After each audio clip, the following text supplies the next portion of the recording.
Nəzarət tədbirləri və təhlillər göstərir ki, təhsilin keyfiyyəti ilə bağlı məsələlərin kökündə dayanan əsas amillərdən biri müəllim faktorudur. Tədris resursları, dərsliklərin sayı və keyfiyyəti nə qədər önəmli olsa da, bu sistemdə ən vacibi müəllimdir. Təcrübə göstərir ki, uğurlu təhsil sistemlərinin əsasında keyfiyyətli müəllimlər dayanır. Bunu Elm və Təhsil Naziri Emin Əmrullayev Azərbaycan dilinin dövlət dili kimi inkişaf strategiyası, mövcud vəziyyət və perspektivlər adlı konferansda çıxışı zamanı deyib. Son illərdə apardığımız araşdırmalarda və diaqnostik qiymətləndirmələrdən məlum olub ki, sistemdə müəllim adı daşıyanların bir hissəsi bu statusa real olaraq uyğun gəlmir. Təxminən 4500-5000 nəfər müəllim arasında aparılan qiymətləndirmə göstərib ki, onların yalnız 1000 nəfəri peşəkar tələblərə cavab verir. Bu göstərir ki, müəllim statusu daşıyanların bir çoxu faktiki olaraq müvafiq səviyyəyə malik deyil. Konkret olaraq müəllimlərlə bağlı sertifikatlaşdırma prosesində təxminən 8000-ə yaxın müəllimin fəaliyyətinə öz peşəsinə uyğun olmadığına görə xitam vermişik. Onlardan 5500-dən çoxu yuxarı sinif, 1000-dən çoxu isə ibtidai təhsil üzrə müəllimlərdir. Buna görə də müəllimlərin ilkin hazırlığı əsas prioritetlərdən biridir. Xüsusilə ibtidai siniflərdə dərs deyən müəllimlərin təhsili və bacarığı uşaqların gələcək inkişafına bilavasitə təsir edir.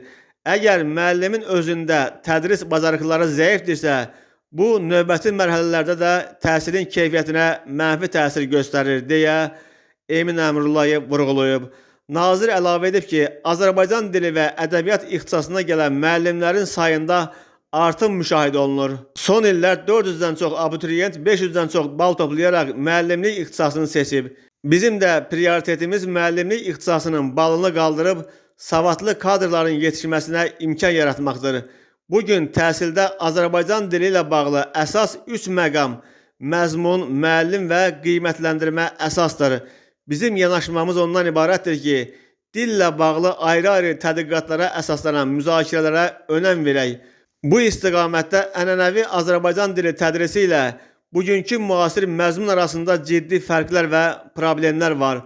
Burada Azərbaycan dilinin tədrisi zamanı dinləmə, danışma, oxu-yazı qaydalarının düzgün tədrisindən danışırıq.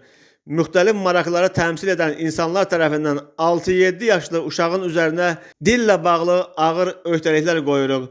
Bunun üçün düzgün mütəxəssislərə və metodikaya ehtiyac var. Azərbaycan dilli məktəblərimizlə yanaşı, tədrisi digər dillərdə olan məktəblərdə də Azərbaycan dilinin yaxşı mənimsənilməsi prioritetdir. Bunun üçün çıxış yolu Azərbaycan dili fənninin saatlarının artırılmasıdır. Həmçinin Azərbaycan tarixi fənninin də tədrisinə xüsusi önəm verilir.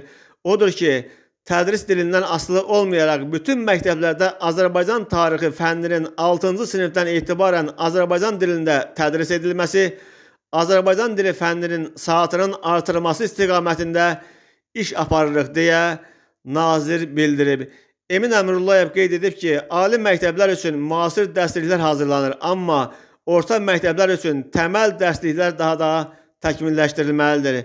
Bu dərsliklər sadəcə məlumat ötürən deyil, düşüncə formalaşdıran, inkişaf etdirən vasitə olmalıdır.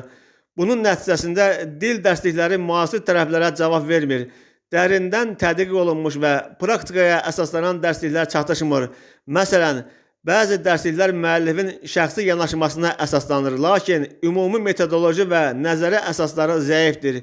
Bu səbəbdən standartlara uyğun, öyrədici və qiymətləndirməyə əsaslanan dərsliklərin hazırlanması vacibdir. Bu məsələdə dəqiq qiymətləndirmə də önəmlidir.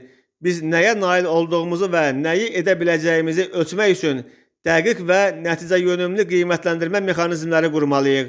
Bu sistemlər yalnız formal yanaşmalarla deyil, real nəticələrlə işlənməlidir.